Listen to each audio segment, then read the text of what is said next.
But we're gonna get started with the first fight on the fight card. We have Austin Hubbard and Dakota Bush. This fight is a lightweight fight. If you guys do not know who Dakota Bush is, he's gonna have the reach advantage, same height right here, 26, almost 27 years old, a really good fighter, coming out of the LFA, and he's taking this fight on short notice. Austin Hubbard was supposed to be fighting Natan Levy in a really close fight, but now is fighting Dakota Bush, who has 8 wins and 2 losses. A first round, a head kick KO win, a first rounder naked, a first rounder naked, a third rounder naked, and a first rounder naked.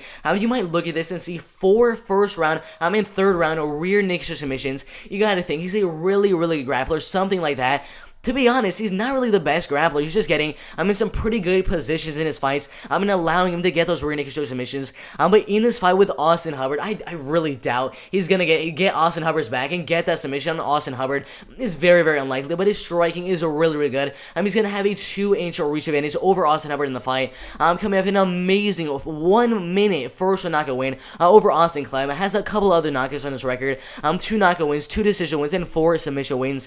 Really powerful puncher, really fast puncher, and when he's in the clinch, he lands a lot of really good elbows and a lot of really good right hands. A very good prospect coming out of the LFA. But the thing is, he's taking this fight on 5 days' notice. This fight just got announced just 2 days ago on Monday. That is not a lot of time to prepare for a guy like Austin Hubbard, who's a really hard guy to prepare for. 12 wins and 5 losses, coming with a dominant loss to Joe Selecki by first round submission. Joe Selecki, Marco Madsen, Davey Ramos, his only 3 losses inside the UFC. Wrestler, and grappler. Every single one of his losses come in really good grapplers and really good wrestlers. So I don't blame him. Those dudes just took him down over and over again. The one by decision, and one by submission. His other wins over Max Roscoff and Kyle Propolic, won in the striking game, and he dominated Max Roscoff in the striking game, dominated Kyle Propolic in the striking game, beat Achilles Mota by 5th round knockout in the main event of LFA 56, and he fought an undefeated Achilles Mota at the time, becoming the LFA lightweight belt, the lightweight champion, I believe. If you look at how he wins his fights, 4 KO TKO wins, 3 submission wins, and 5 decision wins. That's really good striking. The striking in the fight is going to be very even. Dakota Bush might have a little advantage just because of that reach.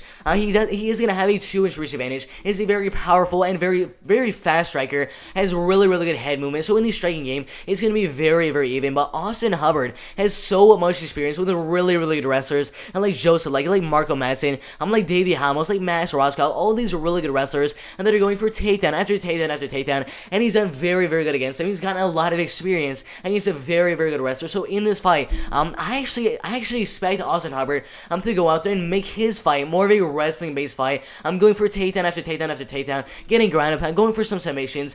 I honestly think Austin Hubbard is gonna go for takedowns on Dakota Bush, and Dakota Bush is gonna be the one that is trying to keep the fight on the feet. But it's very interesting because his striking game is very even. Usually you look at a guy like Austin Hubbard, he has really good striking. With a reach advantage, kind of gets me to kind of look towards Dakota Bush, just because he has a 2-inch reach advantage over Austin Hubbard in the fight. So the striking game is gonna be very even. With the grappling game, I will have to give the edge to Austin Hubbard. The wrestling game, I will have to give the edge to Austin Hubbard in the fight. Considering this fight is 5 days notice, that is obviously an advantage for Austin Hubbard in the fight. But I am going with Austin Hubbard to win the fight by 29-28. Unanimous decision. The striking game is going to be very even. The grappling game will go towards Austin Hubbard. The wrestling will go to Austin Hubbard. The submission skills will go to Austin Hubbard. The ground and pound will all go to Austin Hubbard. Everything in the ground game will go to Austin Hubbard, and the striking will be very even. And because of that, I will go with Austin Hubbard to win this fight on short notice by 29-28 unanimous decision. If he was supposed to be fighting Natan Levy, I don't really know, man, because Austin Hubbard has kind of developed a really good takedown defense. But when he's fighting a guy like Natan Levy, an undefeated fighter in the lightweight division, has a really good wrestling, I don't know how that fight would play out. But considering this fight is 5 days notice for Dakota Bush, I will be going with Austin Hubbard to win the fight by 29-28 unanimous decision.